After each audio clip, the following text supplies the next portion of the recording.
question number 1, you are slicing this hexagonal prism perpendicular to the base. So that means that you are taking a vertical cross section. So it will be a rectangle.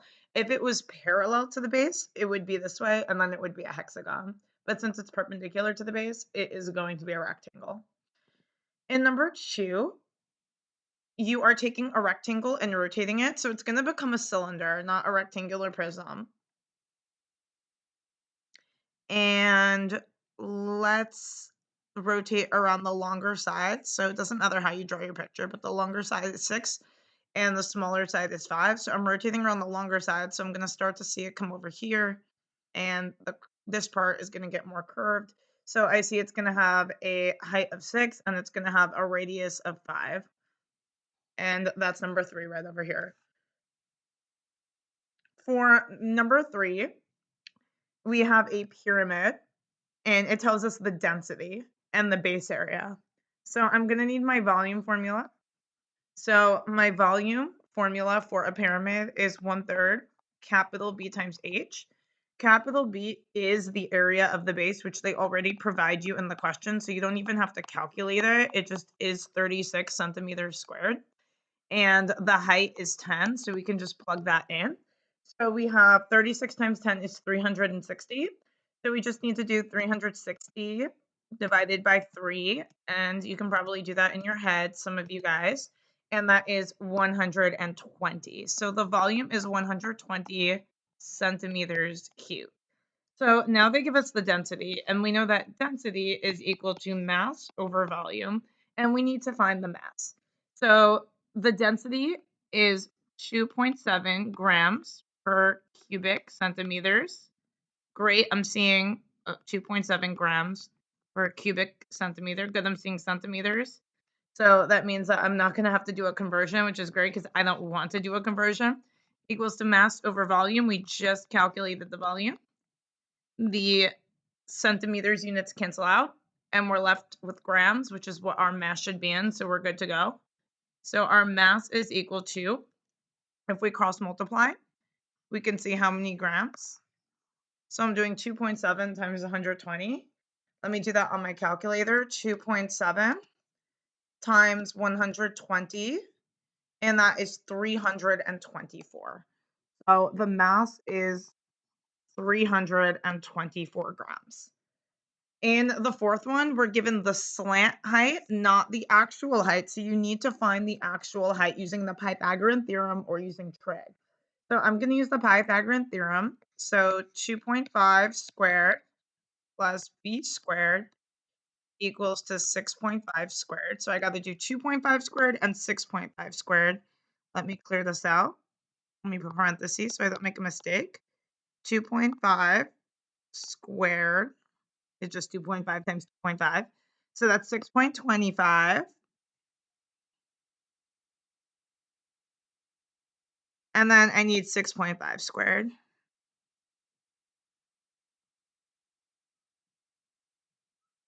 And that's 422.5. I'm going to subtract 6.25 on both sides. 416.25. So B is going to be radical 416.25.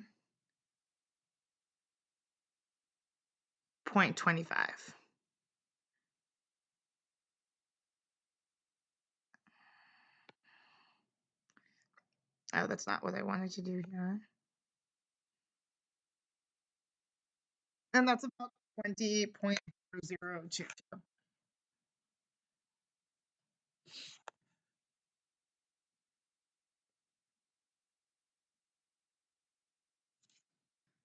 Oh, I messed up over here. I'm like, where are these numbers coming from? That is not 6.5 squared. Can't believe I didn't catch that. Sorry, guys. I wrote 65 by accident, and I'm wondering why the number is so large. Took me a while to catch it. 42.25. Much more reasonable. So I'm going to do the subtracting by 6.25 again.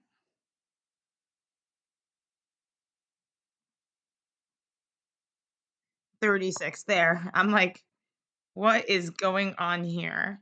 So b is equal to 6. There we go. Works out much better. See, you can make calculator mistakes by forgetting the decimal. Don't do what I just did. So a cone is 1/3 capital B times H for its volume. And the base of a cone is a circle. So the area of a circle is pi r squared. And then the height. So here we know that the height is 6 and the radius is 2.5. Just make sure you put them in the right spots. Okay, so I'm gonna put everything into my calculator except for the pi because our answer choices are in terms of pi. So 1/3, 2.5 squared, 6. 1/3,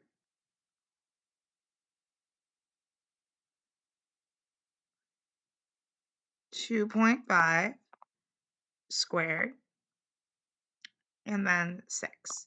And that's 12.5. So 12.5 pi cubic centimeters is our volume of this cone. Okay. We have a cylindrical pool with a diameter of 16. That means the radius, if we need it, is 8, and a height of 4 feet. So far, so good. Feet, feet. The pool is filled to a half a foot below the top. How much water does the pool contain to the nearest gallon? And then we have the conversion from cubic feet to gallons. So I need to get my answer in cubic feet to convert it to gallons.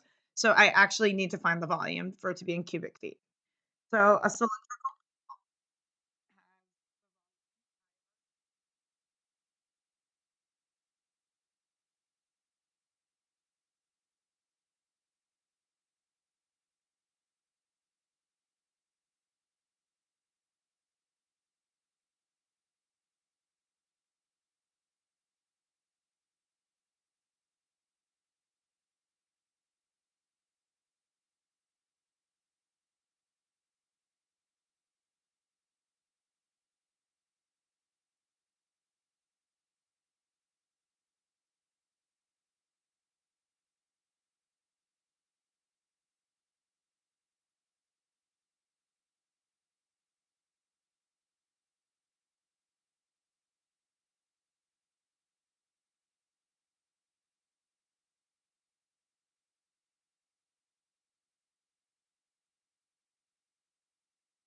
Golf ball? Oh no, I guess I have to plug this.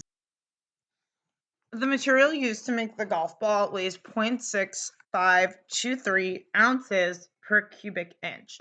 So far so good. That's the volume unit. There's in cubic inches. We have our radius and diameter in inches. So far so good. What is the weight? And keep in mind that this number, it's got the mass and the volume unit. So this is the density. So I'm going to need the volume because density is D equals M over V. So the volume of a sphere is 4/3 pi r cubed. So 4/3 pi 0.84 cubed. I'm going to put this into my calculator. These numbers are not going to be nice no matter what I do.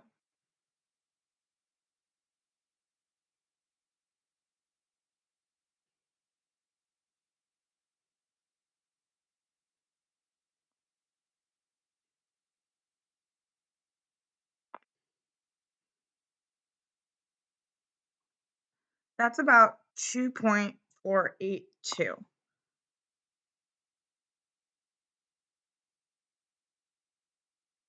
inches cubed. You want to definitely keep some decimal places. Yeah, I typed that incorrectly, hopefully.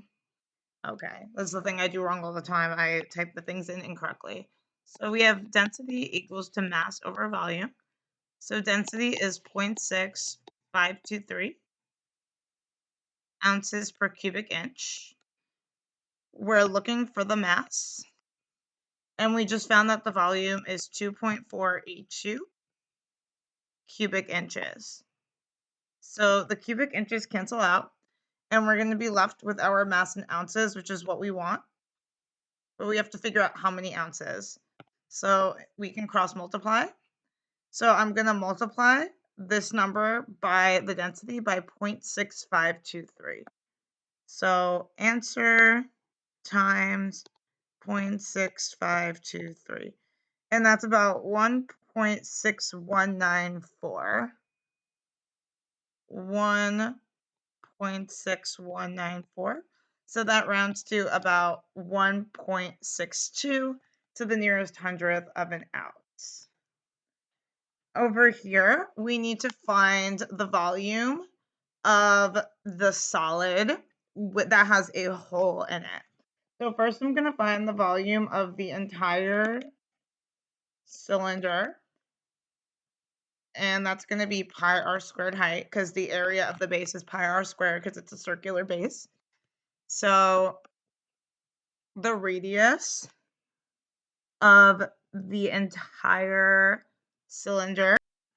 So the radius is given to us as 4. Let me make that a little bit clearer. That still does not look clear. And the height is 10. So that is 4 squared is 16. So 160 pi centimeters cubed. And then we need to find the volume of the prism inside. And the volume of a prism is capital B times H. Capital B is the area of the base. And it is a square prism with side lengths of 4 centimeters. So that would be length times width times the height, which is 10 of the prism. So that would be 4 times 4 is 16 times 10 is 160. So to get the volume of the solid, we have to take the entire volume, and this is in centimeters cubed also, so we don't have an issue. And we need to subtract off the empty space inside. So let me get my calculator. So that would be 160 pi minus 160. And how does it want us to round to the nearest tenth? So that's about 342.7 centimeters cubed. Over here, you have to use Cavalieri's principle. So as long as you said as that the area of the bases and the heights are the same, so they'll have equal volumes, that would be full credit. But you do need to use information from the question So some of you might have chosen to actually find the volumes and show that they're the same, and that's fine too. Um, because here in both of them, we have triangular prisms. So the area of the base, the capital B, is 1/2 base times height. So over here, for this volume, it would be 1/2. The base of the triangle is 8. The height of the triangle is 5 times the height of the entire prism. And over here, 1/2 base times height for the triangle base. The base of the triangle is 5. The height of the triangle is 8. And the height of the entire prism is 14. So you're multiplying the same things together, so it's going to result in the same volume because it has the same area of the base and the same heights, resulting in the same volumes. If you actually did multiply this together, 1/2. Let me clear this out. Let me do this a little bit easier. 0.5, 8, 5, 14. You would get 280 for both of them. So I'm not going to write an explanation. I'm going to leave this to you to write an explanation in words when you're doing the correcting the test assignment. It should use information from the question. It should say something to the effect of, since they both have the same base areas and the same volumes, the same base areas and the same heights, it's going to result in the same volumes, because that's what Cavalieri's principle is saying. For this one over here, the mold is just the cone. See, in the shape of a cone. So that's the candle. It's just the cone. It's not the cylinder. It's just the cone. So first we need to find the volume of 100 candles. So a cone is 1/3 pi r squared height, because it's capital B times h. But the capital B is the area of the circle, which is pi r squared. So that's where the pi r squared is coming from. So the radius is 1.5 because they give us diameter of 3. That means radius is 1.5 inches. This is all in inches, by the way. And the height of 8. And it wants for 100. So whatever I get as my result, I'm going to multiply by 100. Let me clear this out. 1/3 pi 1.5 squared 8. So I got, and remember the squared. So I got 18.849, don't round yet, 5. And I'm going to multiply that by 100 to get for 100 candles, and then I'm going to round to the nearest cubic inch. Remember, if you round early, you will get the incorrect answer. So that's about 1,885 to the nearest cubic inch.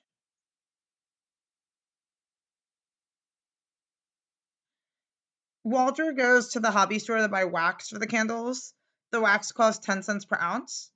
If the weight of the wax is 52 ounces per cubic inch, that's the mass unit, that's the volume unit, this is the density, how much will it cost for him to buy the wax for the 100 candles?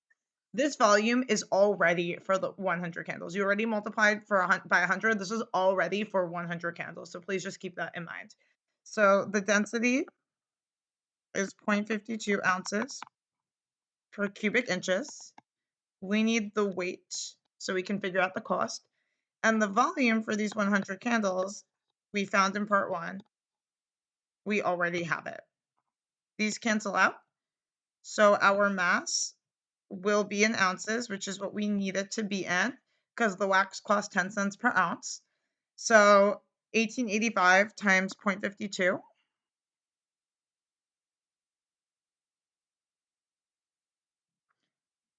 And that's 980.2.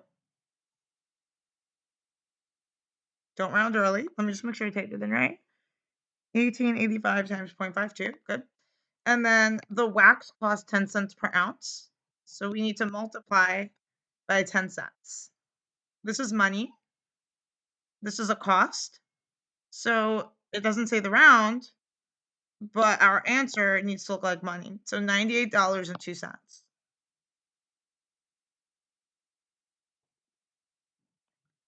And then finally, we need Walter's profit. So the profit is what he actually makes on selling these candles. So Walter spent this for the molds. Walter charges this amount, but Walter also spent this on the wax, didn't he? He did. So not only did Walter spend $37.83, but Walter also spent $98.02. So I'm gonna add the $37.83 to the cost of the wax. So Walter spent $135.85 to make these candles. And let's find out how much he made. So he charges $1.95, and he was only able to sell the 100 candles because he only made 100 candles. So Walter charged $1.95 and sold 100 of them. So he made $195. So Walter made $195. Oh, I should make that look better. It's really ugly. Walter made $195. Walter spent $135.85. So if I subtract the two, oops, answer. If I subtract the two, I'll find out Walter's profit. I'm trying to type this in. 135.85. $59.15 is Walter's profit.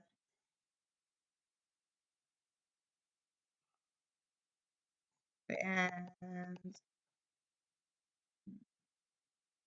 these are your teachers.